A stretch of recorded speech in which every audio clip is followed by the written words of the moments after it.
The best rides at Disney parks often have two layers of storytelling going on, the obvious and the subtle. The obvious stories are simple, a tour through a house full of ghosts, or floating through a town being attacked by pirates. Something that even the smallest of children or the dumbest of people can understand fully within the first couple minutes of a ride through. As a former Magic Kingdom cast member who was asked at least once a month where the Shrek ride was, and once had to watch a stationary rope to stop people from walking into it repeatedly, I can guarantee that the dumbest of people visiting the parks can be very dumb. So like I said, the obvious stories have to be simple. The subtle story is not as easy to see. It's usually tucked away and told in small details and Easter eggs, often requiring a careful eye and multiple ride-throughs to understand. Things like the mysterious crow in the Haunted Mansion or the flashback in Pirates of the Caribbean. Some rides have something more hidden in the subtle storytelling than just ways to enrich their own plots. Some hint at crossovers or a larger universe. Usually these are small ties between one or two parts of the same park, but there is one connection more grand in scale that has developed over time. A secret society that ties over 20 different rides, restaurants, cruise ships, movies, and more all together into one giant international interconnected story that spans over 400 years. This is the baffling history of the Society of Explorers and Adventurers, also known as S.E.A. Let's start by looking at the real-world timeline of projects Disney created over the years that slowly formed the S.E.A. mythology. They all started in the 1970s with Discovery Bay. I won't go into too much detail with it since I just did a History in 5 Minutes video on the topic, but it was a steampunk land being developed for Disneyland. It had a story centered around the character of Jason Chandler and connected Discovery Bay to Thunder Mountain. The project was never built, but the idea for Jason Chandler and a story that ties multiple lands together stuck with the Imagineers. In 1989, Pleasure Island opened, a nightclub district in Walt Disney World's downtown Disney. These clubs all tied into one larger narrative about eccentric adventurer Merryweather Pleasure. The Adventurers Club was the most iconic part of Pleasure Island, and it has its own cast of characters who all play different explorers coming together on New Year's Eve to celebrate another year of exploits. This was, again, not technically S.E.A. mythology yet, but another very important step along the way, and much of it has been grandfathered in retroactively. In 2001, the Society of Explorers and Adventurers was finally created with the opening of Tokyo Disney Sea theme park and the Fortress Exploration walkthrough attraction. This set S.E.A. up as a club for Leonardo da Vinci, Marco Polo, and other important figures from the Renaissance era. In 2006, Disney S.E.A. added their own version of the Tower of Terror. Instead of the Twilight Zone theme found in other parks, this one has a story about a S.E.A. member named Harrison Hightower, a rich, greedy man who stole treasures from around the world and wound up with a cursed one that doomed both him and his elevator. This ride showed that the society was not limited to the golden age of exploration in the 1500s. It continued to grow over the years, well into the late 1800s and early 1900s. Also in 2006, an update to the Walt Disney World's Haunted Mansion added in a reference to the Hightower family, the first official expansion of the S.E.A. mythology and characters outside of Tokyo.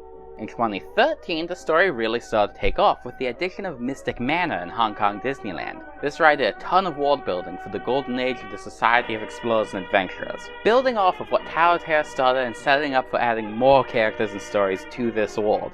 Connections to the Adventurers Club were also built and strengthened here since some of its props were added to Mystic Point after the bar closed. Also in 2013, Walt Disney World's Thunder Mountain was updated with references to S.E.A. added in, including bringing back Jason Chandler in the scrapped Discovery Bay project, incorporating him into this new S.E.A. mythology. In 2014, Hong Kong Disneyland did a haunted house for the Halloween season called The Horrors of the Amazon, which had a story about S.E.A. and a cursed treasure. 2015 was a huge year for S.E.A. with 4 new additions. In Walt Disney World, the Skipper Canteen, a new Jungle Cruise themed restaurant, opened up and tied that ride to S.E.A. and added more details to the mythology, including fezzes for the different members. In Disney Springs, Jock Lindsay's Hangar Bar opened not far from the spot where the Adventurers Club once stood. It was themed to Indiana Jones and named after his pilot friend from Raiders of the Lost Ark, but there were enough Easter eggs thrown in to say that Jock Lindsay is a S.E.A. member himself, possibly Indy too. Moving on from Florida's Jungle Cruise and Indiana Jones-based additions to the S.E.A. universe, Hong Kong decided to break new ground and step outside the box with a Jungle Cruise Halloween overlay about a S.E.A. member who is a rival of Indiana Jones. And rounding out this busy year was the Disney Kingdom's comic book series. This is a line of comics made by Marvel based on Disney theme park rides. In 2015, they released one based on Thunder Mountain that further explored the characters from the ride and Jason Chandler. Moving on to 2016, S.E.A. took to the sea on the Disney Cruise Lines with the addition of Oceaneer Labs, an interactive kids play area full of edutainment. They also continued to expand the sea mythology and establish the character of Mary Oceaneer, a pirate scientist who was actually teased 3 years earlier in Mystic Manor. In 2016, the Abracadabra was added to the Boardwalk Resort, which is near Epcot. The bar is themed to a hideout full of magicians who all mysteriously disappeared, and thanks to a few Easter eggs scattered around, we know that at least one of the magicians was a member of S.E.A. In 2017, Typhoon Lagoon opened up a new family water slide themed to Mary Oceaneer called Miss Adventure Falls, further exploring her story and setting up some subtle ties to Atlantis the Lost Empire, which I'll discuss more later on. In 2018, the one and only Disneyland got its first real sea-themed edition with the Tropical Hideaway. As the name implies, it's themed to a hideaway in the tropical jungles of Adventureland, with strong ties to both the Enchanted Tiki Room and Jungle Cruise, and plenty of sea references like canoe paddles signed by various members, including Camellia Falco, who won't be introduced officially until 2019, but we return to Tokyo Disney Sea with Soaring Fantastic Flight. This ride is essentially the same as any other version of Soaring Around the World, but with a new framing device story centered around the sea member Camellia Falco and the gliders that she invented. 2020 has been pretty quiet on account of the apocalypse and everything, but presumably 2021 will see the release of the Jungle Cruise movie. And while we don't know how much it will connect to the Society of Explorers and Adventurers, we already have a reference to sea member Dr. Albert Falls in the trailer. Beyond that, who knows what the future holds. As recently as 2016 though, Bob Chapek was talking about big plans for S.E.A. in the coming years.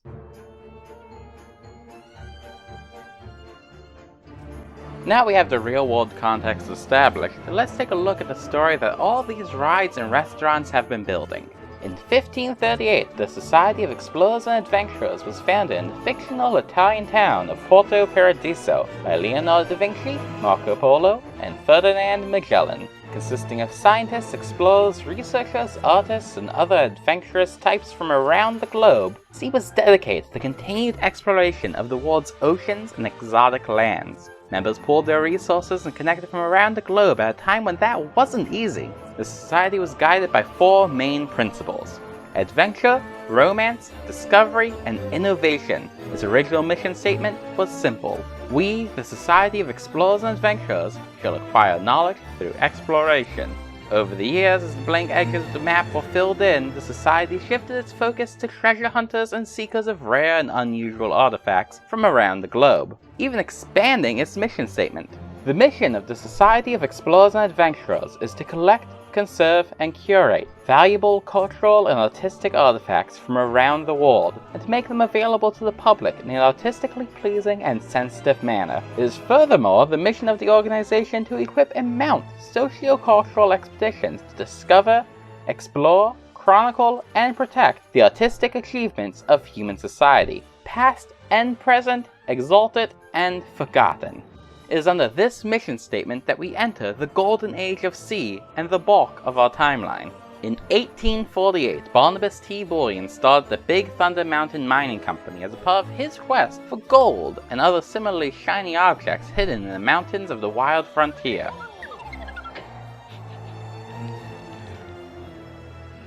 In 1851, on the other side of the world in Italy, S.E.A. President Vitale Robustelli inducts the inventive aviator Camellia Falco into the club, making her the first female member, though she won't be a member long since she died in 1875 after completing her invention of a glider capable of human flight, inspired by the designs of S.E.A.'s founder, Leonardo da Vinci. Speaking of death, in 1877, George Hightower, a relative of famed S.E.A. member Harrison Hightower, was married to Constance Hatchaway. The marriage didn't last long.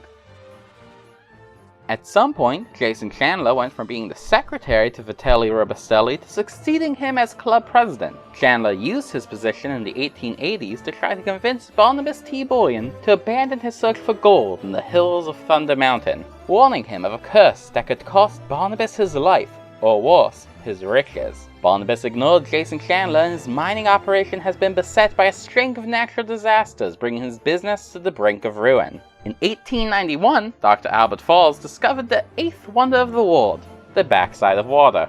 In 1896, the famed explorer Lord Henry Mystic and his pet monkey Albert opened their home up to others as a museum, showing off their impressive collection of oddities and artifacts from around the world. Boy, I sure do hope none of them are cursed. In 1898, Captain Mary Oceaneer with her pet parrot Sally set out to seek treasure around the world in her ship, the Oceaneer Labs. A pirate, a scientist, and an explorer, she dived to new depths and sailed every sea. In 1899, Lord Henry Mystic hosted one of the greatest gatherings of SEA members ever assembled. Nearly the entire society was present at the meeting, leading to the famous portrait that hangs in the homes of many members. People at the meeting warned Harrison Hightower III to be wary with some of the treasures he was collecting. They said he was being reckless and not showing the proper caution and respect.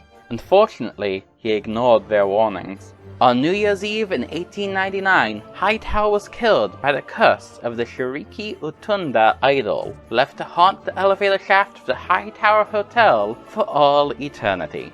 Not all SEA members who get turned into ghosts are that sad about it. In 1901, the spirit of Camelia Falco would return to greet guests at the Museum of Fantastic Flight in Italy, while they were hosting a retrospective on her life. In 1909, while Lord Henry Mystic was distracted by other matters, Albert the monkey accidentally unleashed a group of spirits that were trapped in the cursed treasure. Whoopsie daisy! He does manage to seal them away again, but after some wacky hijinks, obviously. In 1911, Dr. Albert Falls opens up the Jungle Navigation Company. He was sailing through the rivers anyway, so he might as well get paid for it. His granddaughter, Alberta Falls, was raised by Albert, and the two of them, along with the skippers at the company, became one big extended family. In 1920, Meriwether Adam Pleasure opened up the Adventurers Club on his island, a perfect place for SEA members to unwind, especially since many of them were getting older at this point and looking for ways to settle down without losing their spirits of adventure. In 1931, Alberta Falls took over her grandfather's company and started the Jungle Cruise tours. The skippers have been practicing their comedy routines on the stacks of boxes they've been transporting down the river for years, so surely real people would find their jokes just as funny. So if you look over on that right, you'll see crocodiles, flying anteaters, girls, red ginger. You do have to be careful though, guys, because ginger's fast. Not long after that, Alberta Falls opened up the Skipper Canteen restaurant in her own house. Perfect way to share the recipes skippers have learned during their travels while also making a few more bucks. On New Year's Eve, 1937, the Adventurers Club hosted a grand party for SEA members and all others with an adventurous spirit, all joining to sing the song Marching along, we're adventurers, singing the song of adventurers, up or down, north, south, east, or west, and adventurers' life is best. In 1938, Jock Lindsay set up a bar in one of his airplane hangars and invited SEA members from around the world to come and celebrate his entrance into the society. And finishing up our timeline, in 1955, Captain Mary Oceaneer got caught in a storm while exploring Placid Palms, a lagoon in Florida. This left her stuck in the tropical paradise that she quickly decided to call home.